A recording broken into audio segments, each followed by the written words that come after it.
Hai, Assalamualaikum warahmatullahi wabarakatuh. Nah, kembali lagi nih sama aku di YouTube Diary Reveal Yafi. Jadi kali ini aku mau membahas tentang perkuliahan. Nah, beberapa waktu lalu ada adik kelas aku, dia bertanya seperti ini, "Kak, gimana sih kuliah itu? Enak nggak sih Kak kuliah itu?" Nah, pada saat aku SMA dulu juga bertanya seperti itu ya, bertanya-tanya dalam hati, gimana sih kuliah itu? Apakah benar yang ekspektasi dalam TV itu? Kan kayaknya tuh kuliah itu enak gitu ya, pulang pergi aja, terus berpakaiannya juga bebas gitu kan, mau berpakaian apa aja, terus juga bergaya kemana-mana, terus main cabut aja gitu kan, ya bersenang-senang aja gitu kan yang digambarkan di dalam sinetron seperti itu. Tapi yang sebenarnya kuliahan itu berbeda dengan sekolah-sekolah biasa dan juga berbeda dengan apa yang digambarkan di TV. Pertama kita membahas tentang perbedaan antara sekolah biasa, baik itu SD, SMP, SMA, dengan perkuliahan. Jadi pada saat kita sekolah dulu, pada saat kita SMA dulu, jam belajar kita itu baik jam berangkatnya ataupun jam pulangnya itu sama kan semuanya. Baik kelas 1 SMA, kelas 2 SMA, kelas 3 SMA, dan seterusnya. Maksudnya yang A, B, C, D, E itu kan sama semua jam belajarnya. Tetapi kalau di perkuliahan itu berbeda. Misalkan saya ini kan kelas PAI B gitu kan. Nah, berbeda jadwalnya dengan PAI A atau PAI C atau PAI D dan seterusnya. Misal saya hari Senin dan kelas B lainnya itu masuknya jam 7.30. Sedangkan di kelas A, PAI A itu masuknya jam 8 ataupun bisa juga mereka libur pada saat itu. Jadi jadwalnya berbeda. Terus di perkuliahan kita bebas mengambil mata pelajaran atau di dalam dunia perkuliahan disebut juga mata kuliah. Kalau di sekolah biasa itu kan diwajibkan mengambil semua mata pelajaran. Misalkan pelajaran bahasa Inggris, bahasa Arab, dan lain-lain, kita wajib mengambil semuanya gitu kan. Tetapi kalau di perkuliahan itu kita bisa memilih gitu. Mau berapa matkul yang kita ambil, yang kita mampu gitu kan. Tetapi juga ada standar dan minimal pengambilan mata kuliah. Misalkan 8 mata kuliah. Nah, kita juga bisa menambah 9 mata kuliah atau 10 mata kuliah asal tidak melebihi standar dari kampus. Kan mata kuliah itu terdapat terdapat SKS. SKS ini sama seperti kayak jumlah jam belajar gitu kalau di sekolah biasa. Nah, biasanya satu matkul itu terdiri dari 1 SKS atau 2 SKS atau 3 SKS gitu. Biasanya itu dari kampus itu tidak diperbolehkan lebih dari 24 SKS, artinya lebih dari 10 matkul itu tidak boleh gitu. Dan kita boleh di bawah 24 SKS, artinya kita hanya mengambil beberapa matkul saja, mata kuliah itu ya. Kalau di sekolah biasa disebutnya mata pelajaran. Terus apa sih enaknya kuliah gitu? Fokus ke enaknya kuliah. Jadi kuliah itu enaknya kita bisa memperoleh banyak teman dari berbagai jurusan.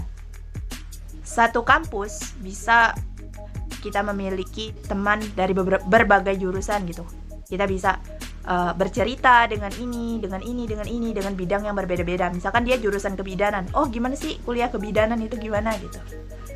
Yang kedua, di dalam kampus biasanya terdapat UKM. UKM ini sama dengan ekstrakurikuler kalau di sekolah. Nah, kalau di kampus itu disebutnya UKM, unit kegiatan mahasiswa. Terus juga suatu kampus juga memiliki banyak organisasi yang berbeda-beda. Kita juga diperbolehkan untuk mengikuti organisasi di luar kampus kita. Misalkan kayak saya nih ya, mengikuti organisasi Himpunan Mahasiswa Lampung, yang mana itu bukan di dalam kampus, melainkan organisasi di luar kampus. Jadi di kampus itu juga terdiri dari fakultas-fakultas. Fakultas itu yang menaungi lembaga besarnya jurusan apa aja sih yang ada di dalamnya gitu. Misalkan kayak jurusan fakultas kesehatan gitu kan. Nah, di dalamnya itu terdapat jurusan kedokteran, jurusan kesehatan masyarakat, dan lain-lain. Atau kayak saya, jurusan pendidikan agama Islam kan. Nah, fakultas saya itu namanya Fakultas Agama Islam. Yang mana di dalamnya itu backgroundnya agama Islam semua, jurusannya ya. Misalkan hukum Islam, terus ada lagi manajemen perbankan syariah, terus zakat dan wakaf, jurusan zakat dan wakaf, terus jurusan pendidikan agama Islam, jurusan guru madrasah ibtidaiyah gitu kan. Nah, jadi itu. Nah, setiap fakultas juga memiliki berbagai organisasi di dalamnya.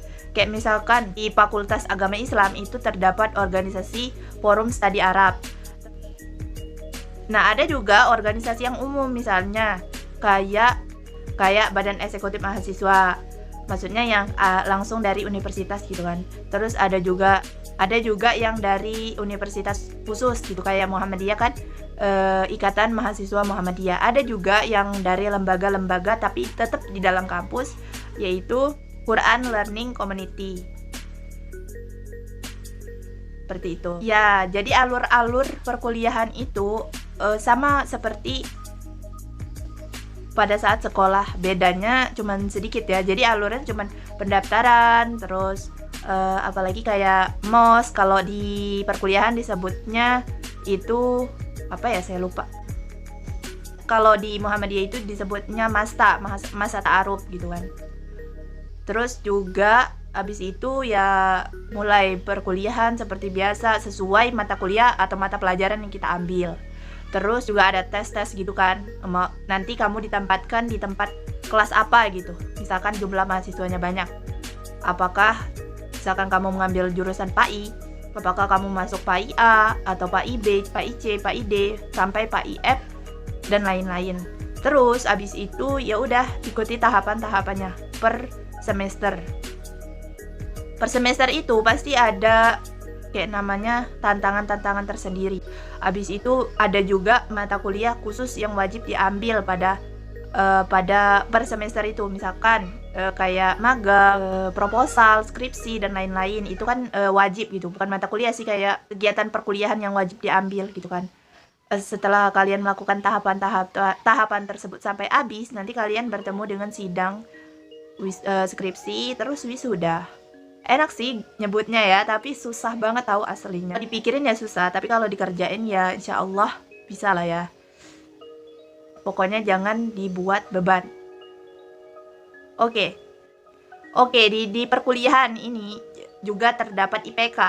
Kalian sering kan dengar misalkan IPK cum laude gitu kan. Dia cum laude.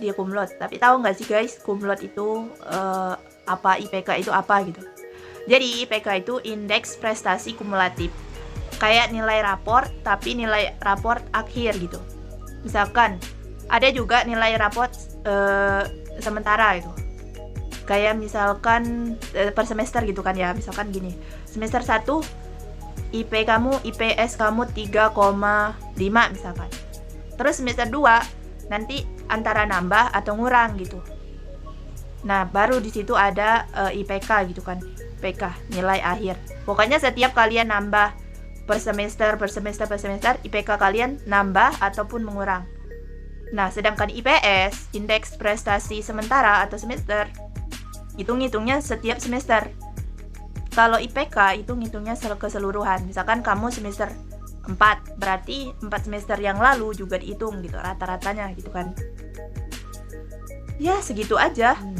Kalau ditanya enak nggak sih kuliah? Enak. Ada enak, ada yang enggaknya. Yang enggaknya ya kayak gitu, kita capek mikir atau juga ngebebanin orang tua, bisa jadi gitu kan, yang masih dibiayain orang tua. Dan enaknya itu, tapi lebih banyak enaknya sih kalau menurut saya, soalnya banyak pengalaman juga. Oke, apakah orang yang tidak mampu itu bisa berkuliah? Bisa dong, karena setiap kampus, saya yakin ya, setiap kampus itu pasti menyediakan cicilan.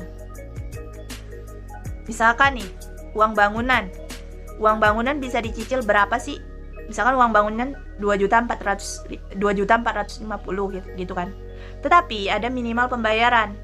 kampus memberikan minimal pembayaran. Misalkan minimal pembayarannya 300. Nanti kalian cicil gitu kan sampai habis gitu. Jadi kalau misalkan ada yang nanya, kalau nggak mampu, saya nggak kuliah karena nggak mampu kak. Nah itu perlu dipertanyakan lagi, karena setiap ada kemauan pasti ada jalan. Kalian pasti pernah sering dengar kan kalimat itu. Ya gitu.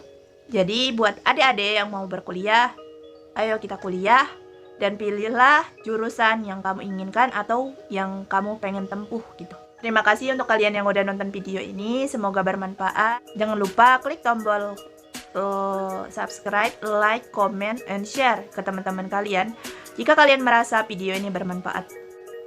Jangan lupa subscribe ya, please banget. Billahi fisabilil haq, wassalamualaikum warahmatullahi wabarakatuh.